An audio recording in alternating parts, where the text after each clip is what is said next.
أعوذ بالله من الشيطان الرجيم بسم الله الرحمن الرحيم الحمد لله رب العالمين ثم الصلاة والسلام على أشرف الأنبياء والمرسلين وسيد النبيين سيدنا وحبيبنا بالقاسم مصطفى محمد اللهم صل على محمد وعلى محمد الصلاة والسلام عليه وعلى آله الطيبين الطاهرين وأصحابه الأخيار. We thank Almighty Allah for this opportunity and we thank Him for giving us this day. If you are watching us live, then you subscribe to our page on YouTube and to like our page on Facebook. You can look for Shaikh ISMAIL Pastor, you can look for Al Hikmah TV, and you will get all our informations. If you have any question, you can as well contact us on the telephone lines that you see below your screen.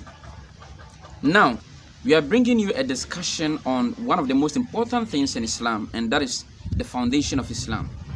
We all know that it has been narrated in the hadith books that the Prophet is reported to have said that Islam is built on 5 pillars.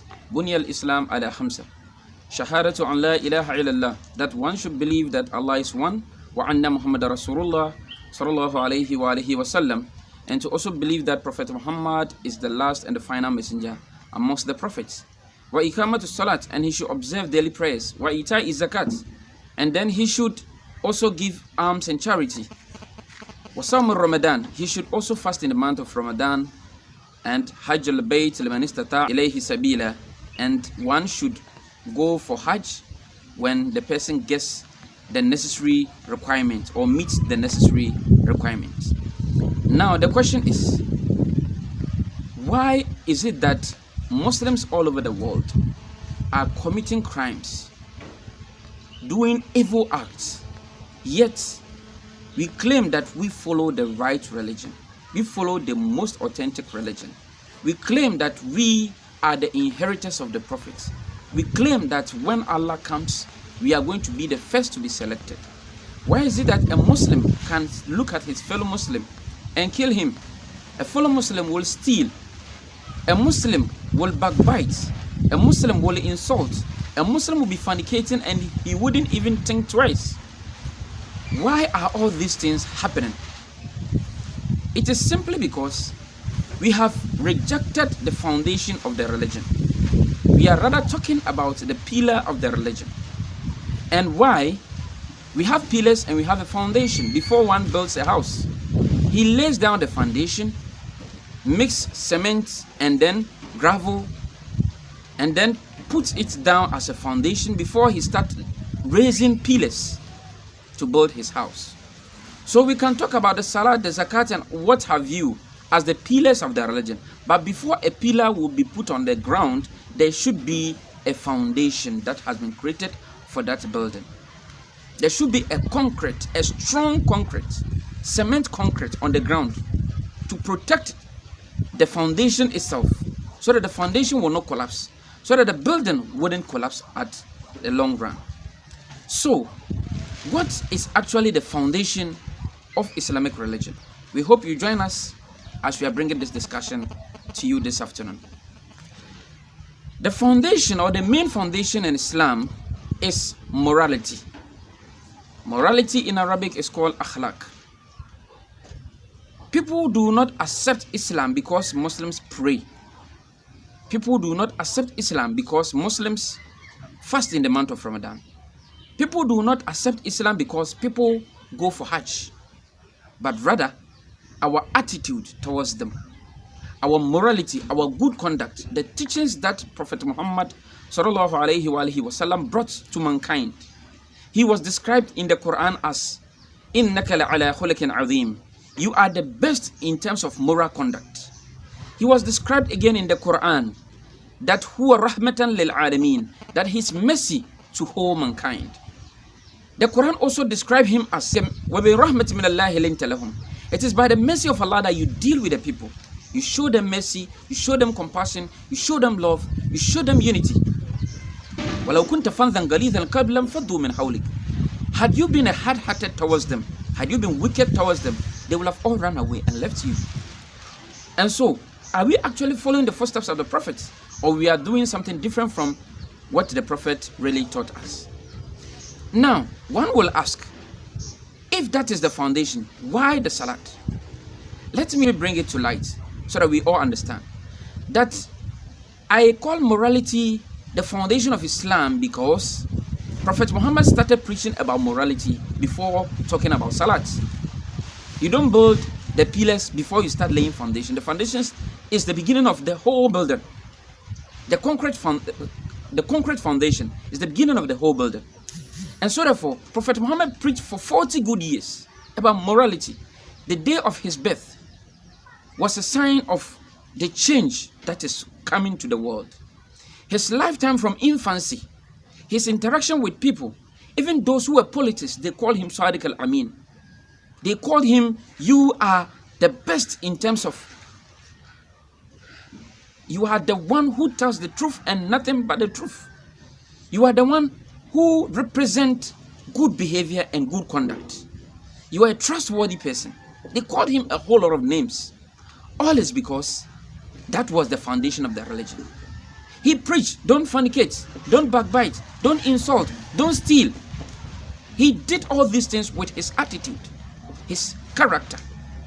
When the wahy came to him, Iqra bismi rabbika alladhi khalaq, the verse that was brought to him was telling him to educate the people. It was talking about education, learning, studies. Because if they do not understand, they do not read, they don't study, they wouldn't even understand the message of the Quran. So Muslims today, we don't read the Quran. We only read the Arabic words, but we don't ponder on it to understand why the Quran was even sent and why those verses are talking to us. We don't ponder over it. We rather consider those having melodious voice, reciting the Quran, and we enjoy it, nodding our head, wow, what a recitation. Meanwhile, the information the Quran is bringing to us, we don't consider it, and we don't ponder over it. And so therefore, it doesn't even change our lives. We recite the Quran every day, but our lives are still the same. We continue doing the bad things. Why are these things happening? When the Prophet started his mission at the age of 40, he didn't talk about Salat, no. He didn't talk about Zakat, no. He didn't preach about Hajj. All these things came later. He was still preaching about morality. And because his morality preaching was not entering into the hearts of the people, but he was able to win some souls. He was able to win the trust of some people. But after winning their hearts, their level of morality was down. So what should he do to get the morality out of them?